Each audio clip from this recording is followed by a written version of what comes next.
Hey guys, welcome back to the Prehistoric Life podcast, and let us dive right in to our episode for today. And today we're going to be talking about the megalosaurus. So the megalosaurus was actually one of the first dinosaurs to be found.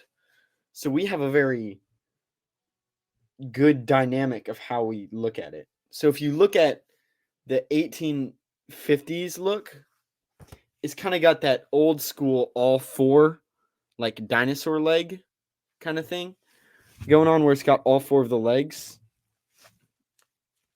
And then as you move up to like the 1900s, you get towards the more upward position. I think I have a slight, no, I don't. I need to get a model or something of that. The more upward look of the dinosaur before like the 20th century, whenever they realized that their posture wasn't like that, but more horizontal. So this is a good look at the megalosaurus. So, of course, it's a theropod. So you got the long tail for balance. You got the arm. This one is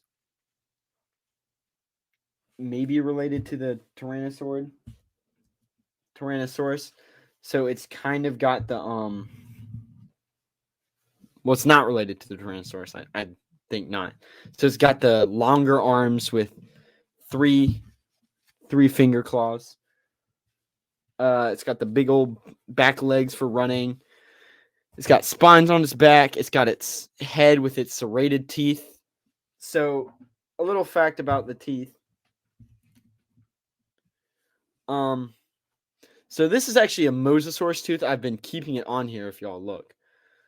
So, they're actually serrated, as you can see. So think of it like this knife. The knife is sharp. I mean,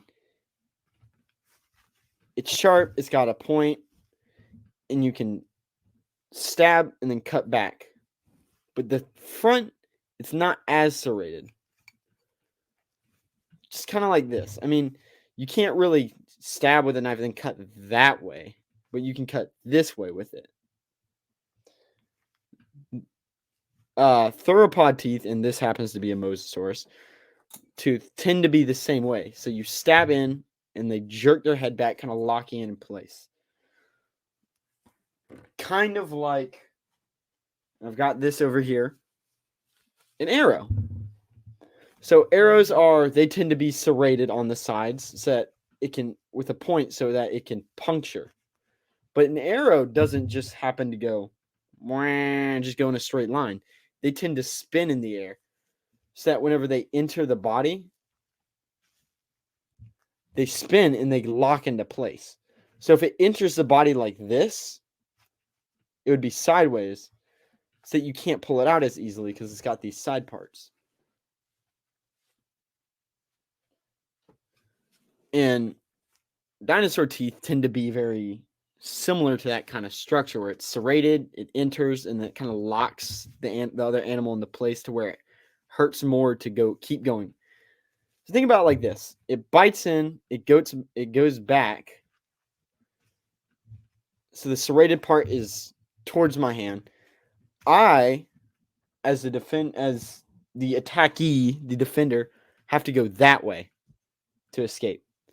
Well, the only way to do that would be to keep tearing into my flesh and hoping that the tooth rips out. So this is a good look at my personal drawing of the megalosaurus. Let's get into some measurements. It gets about 29 feet 6 inches long. It weighs about 1 to 4 tons. It's about 6 foot 6 inches tall. His diet is mainly dead or alive animals, basically whatever it can get its teeth around. Its fossils were found in Europe. It's a medium carnivore, a theropod. It lived in the plains, savannas, forest plains. They tended to actually hunt alone. They use jaws and claws and sharp teeth, and even sometimes their tails as weapons. The megalosaurus was discovered by William Buckland in 1824 in the funded by the University of Oxford. So this bad boy lived 154 to 180 million years ago. So that's actually the Jurassic era. So you got 154. So that's about right here. I don't know if y'all can see that, to about 180. So all the way down to about here. So basically the entire mid-Jurassic era. What do I think about Megalosaurus? Honestly, I think that Megalosaurus was a huge, I was about to say plus, but a huge discovery and really big for the paleontology community. The way that we did, we used that as the main structure to kind of go forward and see how other dinosaurs may have looked. How it started out on all fours and then got brought up to the more upward posture and then to the horizontal posture is pretty impressive. So I think that it's a very huge, pivotal, important, whatever you want to say, part of the paleontological world. And I think it's very important that if you are going to go into paleontology, you look at the megalosaurus and the iguanodon, because those two, I'm pretty sure I've already covered iguanodon, so I'm just putting that out there. But those two are probably the most they're not iconic, but they were the first two dinosaurs to be discovered and put out there, and put theories on that how they looked, how they acted, how they may have walked around. So I think that Megalosaurus did help a lot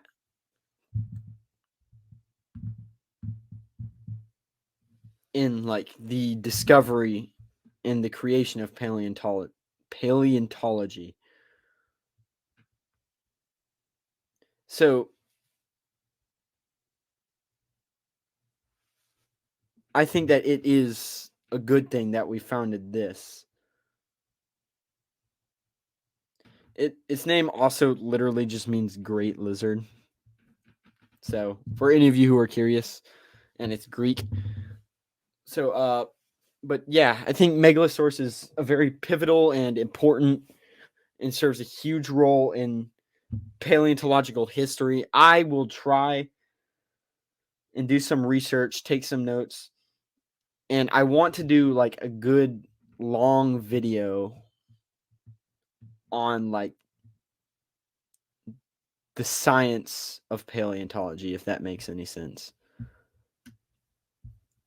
Or not the science of paleontology, the history of paleontology.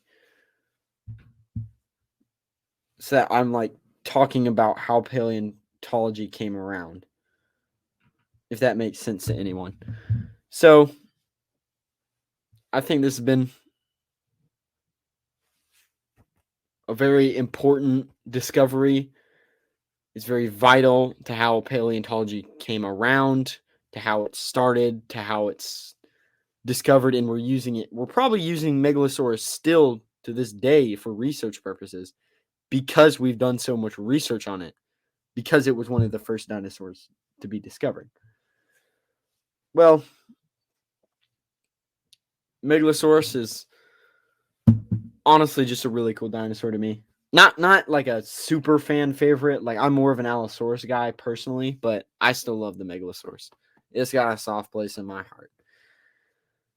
This has been Prehistoric Life Podcast. Remember to follow me on Instagram. There's the Instagram handle. If y'all can read that somehow, you know what to look for. And the YouTubes. There's the YouTubes. Please go check that out because y'all guys actually get early content there. I'm saying that here and now. I kind of don't understand how YouTube works just yet, so I'm still working on completely figuring out how to upload stuff. So right now, and probably forever, I'm going to use YouTube as a way for early access. So all of you who decide to not just use Spotify and Apple Podcasts and a Android podcast or whatever else exists, you guys will get early access to these videos. And yeah, that's about it. Remember to like and subscribe. Tell a friend. Remember to keep it prehistoric. I'm your host, Eric Crawford, signing off of this adventure. And I will see you all next week for some more dinosaurs.